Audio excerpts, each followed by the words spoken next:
everyone, myself Devshree and I am studying in Rajiv Gandhi National University of Law, Punjab and currently working under the guidance of Jeevan Prakash, Advocate on Record, ubAdvocate. So here in this video, I would like to explain about Section 56 of Indian Contract Act 1872.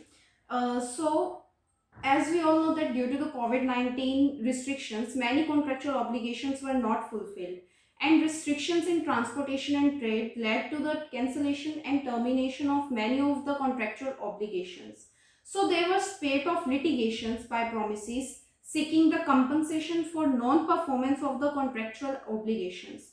So there were several discussions whether the COVID pandemic should be treated as force majeure or act of God or not. So as to excuse the party who has not performed the contract or party which has frustrated contract, rendering it impractical, impossible to perform. So government issued clarification that coronavirus will be treated as the case of natural calamity and as such covered under the force majeure clause, available to be invoked wherever necessary and applicable. So what is doctrine of frustration? Section 56 of Indian Contract Act says the contract to do act afterwards becoming impossible or unlawful.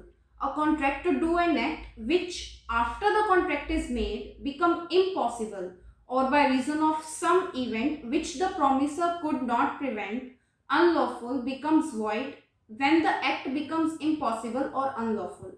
So what is impossible event?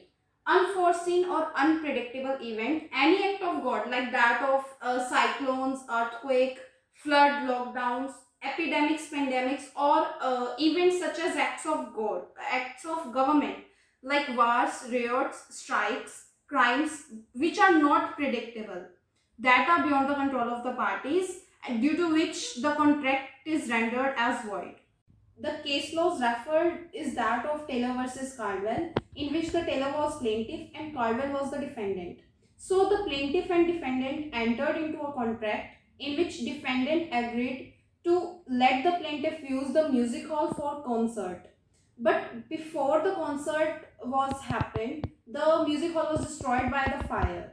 The destruction was without fault of either of the parties and was so extensive that the concert could not be held. So in this case, the Honorable Court declared the agreement as void because of non-performance of the contract. So basically, the vital idea on which this doctrine of frustration is based is that of the impossibility in performing the contract. In fact, frustration and impossibility can be often used as the interchangeable expressions in contracts. Thank you.